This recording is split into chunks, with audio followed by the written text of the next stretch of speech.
प्रभु यीशु मसीह के नाम में आपको अनुग्रह, शांति और आशीष मिले।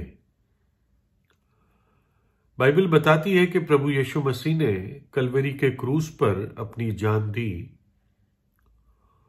और वो तीसरे दिन जी उठे। उसके बाद 40 दिन तक वो अपने शिष्यों के साथ रहे और वापस स्वर्ग में जाने से पहले उन 40 दिनों में प्रभु यीशु मसीह ने अपने शिष्य को परमेश्वर के राज्य की बातें सिखाई। प्रभु यीशु के आखिरी शब्दों में से कुछ शब्द ये थे,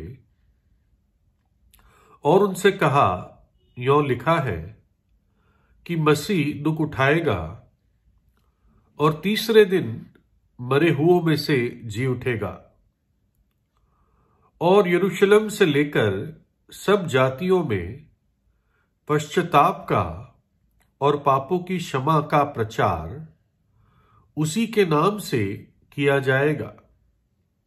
तुम इन सब बातों के गवाह हो।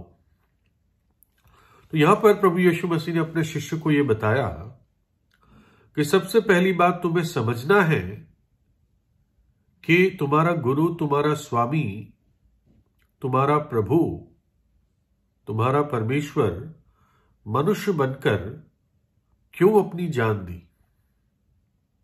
उसने जान इसलिए दी, उसने क्रूस पर दुख इसलिए उठाया क्योंकि ये जगत के पापों की सजा थी,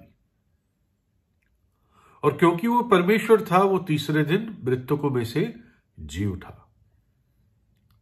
और प्रभु ने उनको ये बताया कि अब तुम्हारी जिम्मेदारी है कि इस खुशखबरी को तुम पूरे जगत में जाकर बताओ कि अब मनुष्य को अपने पापों में नाश होने की आवश्यकता नहीं है, परंतु एक उद्धार का मार्ग खुल गया है। यीशु मसीह के बलिदान के द्वारा एक मुक्ति का मार्ग खुल गया है और मनुष्य पापों की क्षमा पा सकता है और अनंत काल का आनंद और शांति प्राप्त कर सकता है। और इस संदेश के साथ प्रभु यीशु मसीह ने अपने शिष्यों को आज्ञा दी कि वो पूरे जगत में जाकर इस खुशखबरी को बताए। कोई धर्म फैलाने की बात नहीं थी इसमें पापों की क्षमा की पाने की खुशखबरी फैलाने की बात थी।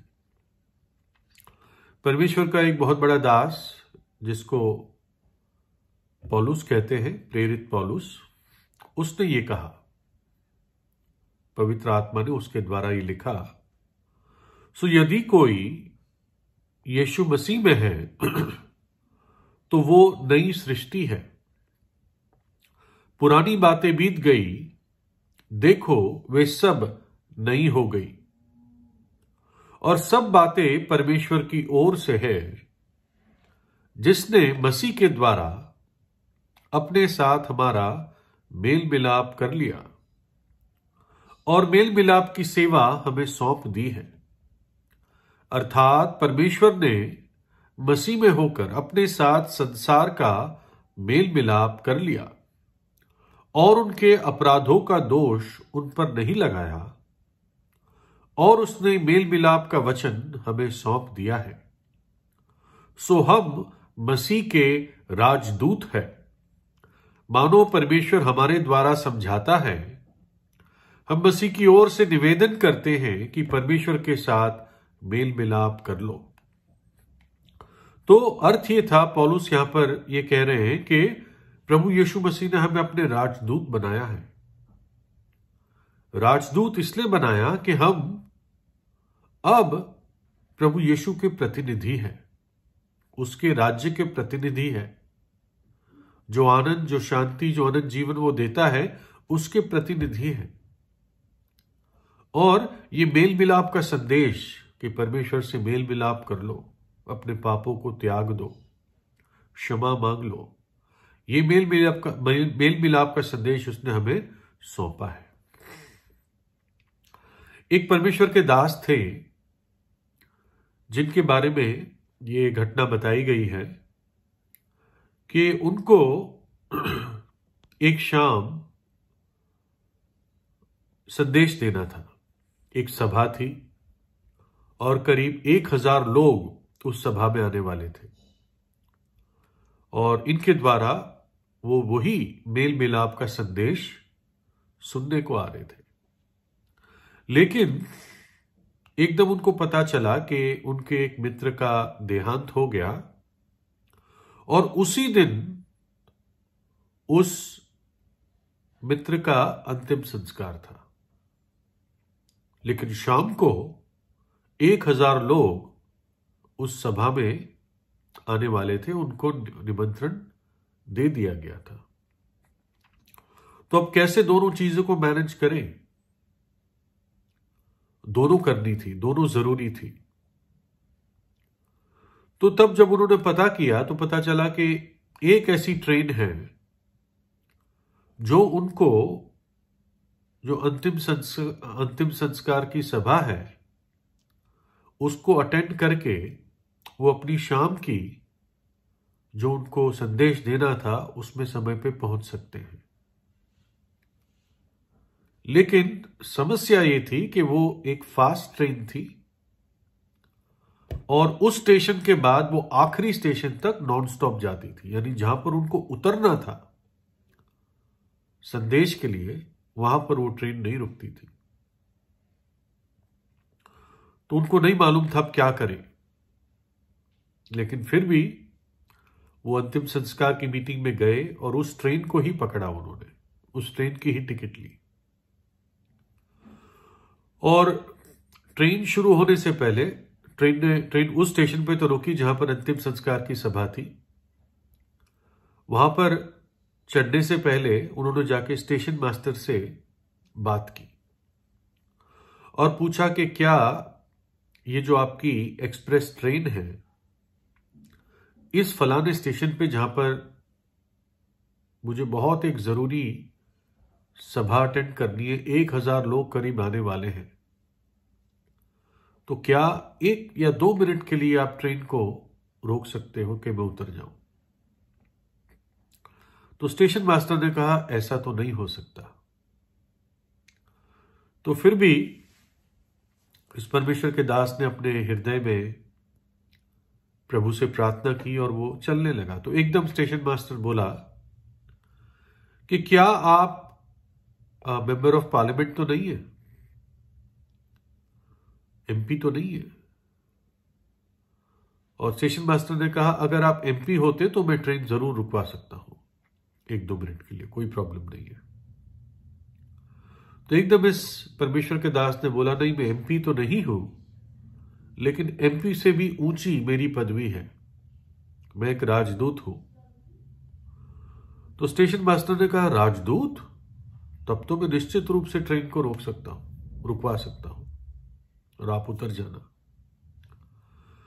तो वो परमेश्वर का दास वहां से चलने लगा, उसको धन्यवाद दिया, लेकिन थोड़ी दूर जाके उनको लगा कि बेहतर है मैं पूरी बात बता दूं उसको। तो वो फिर लौटकर स्टेशन मास्टर के पास आया और कहा कि मैंने तुम्हें कहा कि मैं राजदूत हूं, इसमें कोई झूठ नहीं है, ये बात सच है, लेकिन मैं एक संसारिक राज्य का और संसारिक राजा का राजदूत नहीं हूं। मैं राजाओं के राजा का राजदूत हूं और उसकी ओर से मेरे पास उन 1000 लोगों के लिए जो मेरे इंतजार करेंगे, उनके लिए संदेश है। तो अब मैंने तुम्हें पूरी बात बता दी है, तो क्या ट्रेन रुकेगी मेरे स्टेशन पे? और स्टेशन मास्टर ने कहा हां जरूर रुकेगी, मैंने मैसेज ट्रांसमिट कर दिया है, चिंता ना कीजिए। और ये परमेश्वर के दास ने ट्रेन को बोर्ड किया और वो ट्रेन शुरू हुई। और कुछ इत्तेफाक की बात यह थी कि उस कंपार्टमेंट में सिर्फ और 2 लोग थे, एक मियां बीवी ही थे और ये परमेश्वर के दास थे। तो जब ट्रेन चालू हुई तो जो पति था, पुरुष था, उसने अपनी पत्नी से कहा चलो अब आखिरी स्टेशन पे जाके रुकेगी और हम जल्दी घर पहुंच जाएंगे। तो इस परमेश्वर के दास ने कहा, नहीं ऐसा नहीं है, आखिरी स्टेशन से पहले इस फलाने स्टेशन पे 1 या 2 मिनट ट्रेन रुकेगी। तो उस व्यक्ति ने कहा, नहीं ऐसा तो कभी नहीं होता, हम तो इस ट्रेन से कई बार गए हैं, ये कहीं इस स्टेशन के बाद ये कहीं नहीं रुकती, आज क्यों रुकेगी भला? तो उस परमेश्वर के दास ने कहा, आज फर्क यह है कि आज इस ट्रेन में एक राजदूत जा रहा है। तो उनको अजीब लगा और वास्तव में जिस स्टेशन पे परमेश्वर के दास को उतरना था, ट्रेन रुकी और ये मियाँ बीबी एकदम खिड़की के शीशे पे दौड़े कि देखे कौन है वो राजदूत, और देखा तो उनके ही कंपार्टमेंट का व्यक्ति छोटा सा बैग लेके नीचे उतर के गया, है ना। तो ये उनका अनुभव था। और पता चलता है कैसे राजाओं का राजा अपने राजदूतों के लिए ट्रेनों को भी नियंत्रित करता है। परमेश्वर उन 1000 लोगों के लिए, आत्माओं के लिए चिंतित था जो उसका वचन सुनने के लिए इंतजार कर रहे थे, जिनको पापों के लिए कायरता थी, पापों की क्षमा चाहते थे, प्रभु यीशु की बातों में उनको रुचि थी, जीवन की बातों में उनको रुचि थी। और वैसे ही परमेश्वर आपकी चिंता करता है। लिखा है इस प्रकार से, अर्थ यह है, प्रभु तुम्हारे विषय में धीरज धरता है और नहीं चाहता कि कोई नाश हो, वरन यह कि सबको मन फिराव का अवसर मिले। तो आज ही अपने हृदय की गहराई से, सच्चाई से प्रभु यीशु पे विश्वास करें और उसको अपने हृदय में बुलाएं, प्रार्थना करें और सच्चे मन से उसको अपने हृदय में बुलाएं। प्रभु यीशु आपको आशीष दे।